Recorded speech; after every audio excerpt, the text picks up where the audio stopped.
Je suis très heureux, moi, à chaque fois de venir inaugurer une nouvelle permanence. C'est vrai que ça doit être la 40e à peu près sur toute la France, ce qui démontre que nous sommes dans une magnifique dynamique. Alors vous avez la chance en plus d'avoir une permanence sur rue, devant je crois 60 000 voitures jour, ce qui démontre qu'aujourd'hui le front, le rassemblement en bleu marine, évidemment ne se cache pas, il est là au milieu de la population et il est là pour montrer ses idées, pour montrer qu'il est le seul, le dernier à avoir un projet, à avoir des idées. Je tiens d'abord, avant toute chose, évidemment, à vous transmettre un salut très amical de la part de Marine Le Pen, qui devait être là parmi nous. Rassurez-vous. Merci pour elle. Rassurez-vous, tout va bien. Simplement, vous savez qu'elle a connu une mauvaise chute il y a quelques semaines. Et avec des hauts et des bas, il faut qu'elle se repose. Les choses n'iront pas tout à fait parfaitement du jour au lendemain. Mais tout va bien. Elle sera bientôt, je l'espère et je le pense, de passage dans les Hauts-de-Seine pour venir vous saluer et voir cette magnifique permanence. Alors c'est vrai que c'est un beau symbole de la dynamique que nous sommes en train de connaître. 15 ou 14 ou déjà 14 ou 15 têtes de liste investies dans le département contre 3 en 2008, donc c'est x5. Derrière ces listes, ces têtes de liste, il faut bien sûr qu'il y ait, Rémi le rappelait, des colistiers. Donc vous ici, impliquez-vous dans la campagne, allez-y, c'est le moment ou jamais. Vous savez que nous allons faire des scores absolument impressionnants lors des prochaines municipales. Nous allons être de manière certaine le premier parti de France lors des prochaines élections européennes. Et je me suis laissé dire qu'en réalité nous sommes déjà le premier parti de France. Pour une raison simple. Oui, nous sommes le premier parti de France parce que face à nous, nous n'avons pas dans les seconds tours l'UMP ou le Parti Socialiste, nous avons maintenant systématiquement l'UMP plus le Parti Socialiste, plus le Front de Gauche, plus les Verts, comme on l'a vu à Villeneuve-sur-Lot. Et Villeneuve-sur-Lot n'était pas un bastion du Front National. Villeneuve-sur-Lot, c'était une terre où nous faisions 15% en 2012, pas plus. Nous n'avions jamais été au second tour dans l'histoire du Front National pour les législatives, et pourtant nous avons terminé à près de 47% face à tout le monde. J'ai même vu... Et vous l'avez peut-être vu avec moi à la télévision, j'ai même vu la candidate du Front de Gauche, qui avait fait, elle, je crois, 4 ou 5%, chanter à la victoire du candidat de l'UMP. Voilà. Bien écoutez, je crois que par cette chanson, tout était dit sur la réalité d'un système de collusion totale qui s'est nommé un temps Front républicain, dont les Français ont compris qu'il n'avait rien de républicain, il n'était pas plus républicain que l'UMP est populaire ou que le Parti Socialiste est social. Et en réalité, c'est un front évidemment des copains, c'est un front des incompétents qui est là pour se maintenir en place coûte que coûte. Eh bien, nous sommes en train de donner les coups de bélier dans ce front des copains et de la collusion, et bientôt la porte va céder. Et cette porte, c'est la porte des 50%. C'est le seuil des 50%. Alors si nous sommes à près de 47% dans une terre comme Villeneuve-sur-Lot, je peux vous dire qu'il y a déjà beaucoup de territoires en France aujourd'hui où nous sommes au-dessus et assez largement des 50%, où nous sommes véritablement déjà aux portes du pouvoir. Alors il faut vous engager pour ces élections parce que les Français sont en train, très grands, d'ouvrir les yeux. Ils sont en train de comprendre que ce métronome infernal, vous savez, droite, gauche, UMP, PS, depuis 30 ans, ne mène strictement à rien. Que c'est toujours la même politique qui est menée, que cette politique va droit dans le mur et qu'elle ne conduit évidemment à rien de bon. Eh bien, les Français sont en train d'interrompre ce métronome.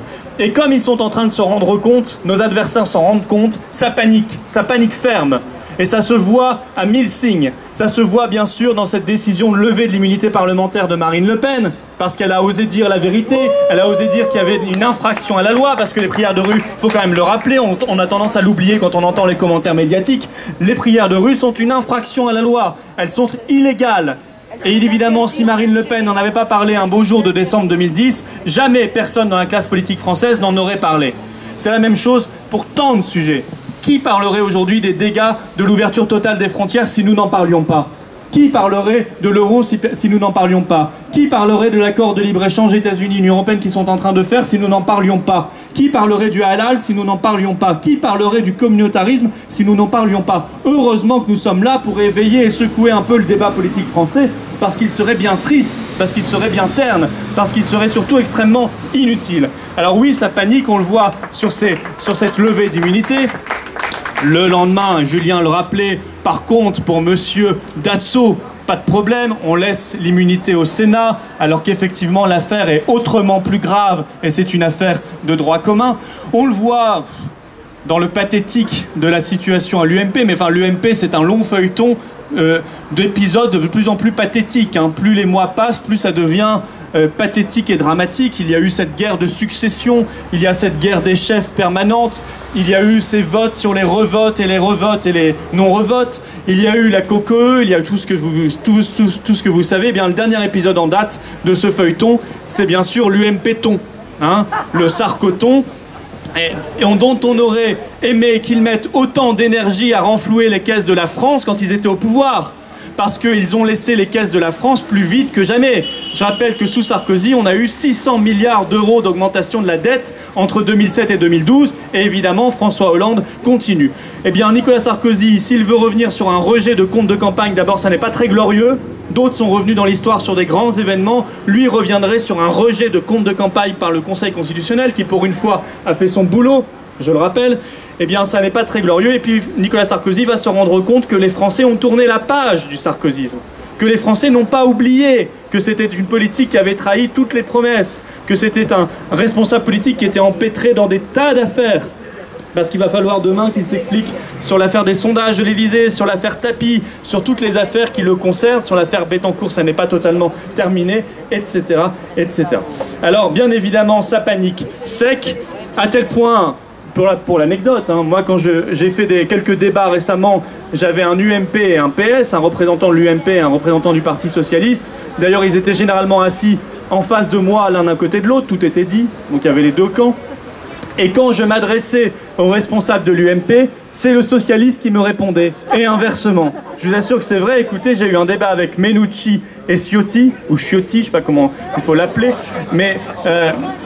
Eh bien, effectivement, quand je m'adressais à l'UMP, c'est le socialiste qui répondait. Et inversement, je leur ai dit d'ailleurs, mais vous êtes en train de me démontrer que nous avons raison. L'UMPS, c'est pas nous qui l'avons inventé, nous avons mis un mot sur une réalité. Vous êtes d'accord, vous avez le même programme, vous faites la même politique, vous avez maintenant les mêmes candidats face à nous. Alors vous n'avez plus qu'à en tirer les conséquences et à fusionner.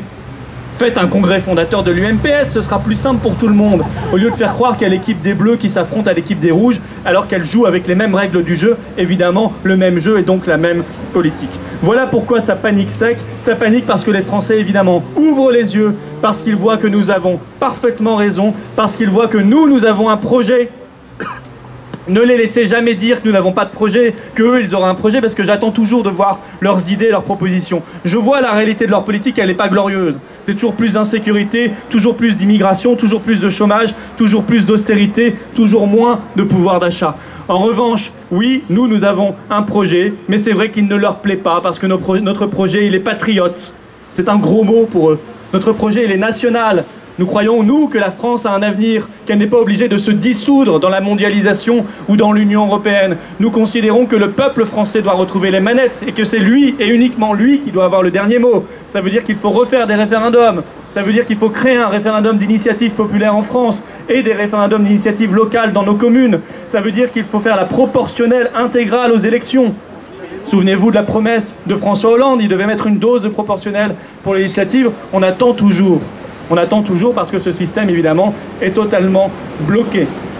Alors, oui, ce projet, notre projet, ne leur plaît pas. Alors, ils vont essayer, évidemment, ce qu'ils font dans ce cas-là, de taper à côté. Hein, ils vont essayer la diabolisation, ils vont essayer la marginalisation, ils vont tout essayer. Évidemment, ça ne marchera pas. Moi, j'avais Menucci en face de moi qui me dit « Maintenant, j'ai envie de débattre sur le projet, on va parler du fond. » Ah, je dis « Bah, j'en suis ravi, pour une fois. On va essayer effectivement de parler du fond. » On commençait à parler de l'Europe.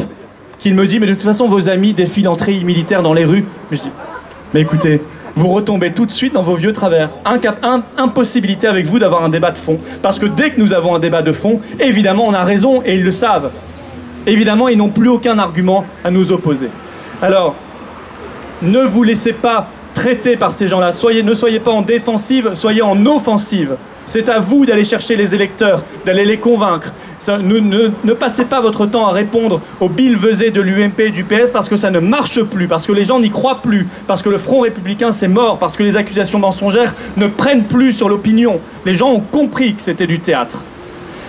Ne vous laissez pas traiter. Jamais. On n'a pas de leçons à recevoir des Harlem Désir, des Alain Juppé, des Copé, des Sarkozy, des Cahuzac, etc., des Sarkozy. Nous n'avons aucune leçon à recevoir de ces gens-là.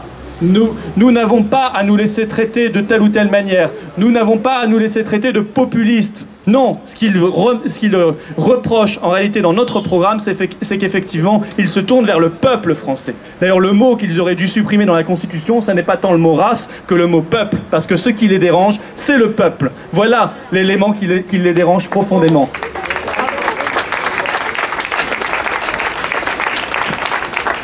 Oui, le peuple les dérange, le peuple qui est un peu l'élément gênant de ce petit système qui tournerait bien en rond sans lui. Eh bien, nous incarnons la voix du peuple et cette permanence de Boulogne-Billancourt, c'est la permanence du peuple de Boulogne-Billancourt. C'est la permanence de ce peuple qui ne veut pas baisser les yeux, qui ne veut pas courber les chines, qui n'acceptera pas le destin qu'on lui réserve, qui est un destin bien triste, qui est un destin d'austérité, qui est un destin d'insécurité, qui est un destin de communautarisme. Eh bien non, la France, ça n'est pas cela. L'avenir pour nous, il n'est pas perdu, l'avenir au contraire il sera français, l'avenir il est donc bleu marine parce qu'il est français. Merci beaucoup.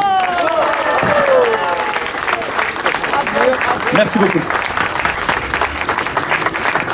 Mes amis, merci d'être venus effectivement aussi nombreux. N'oubliez pas que vous avez votre rôle à jouer dans ces élections, que c'est vital. Ne croyez pas que sans vous, Marine arrivera à la présidence. Il faut qu'on ait ce socle de conseillers municipaux qui nous donne de la légitimité vis-à-vis des médias, vis-à-vis du peuple. Donc, à vous de jouer. Pour le moment, à vous de boire et manger.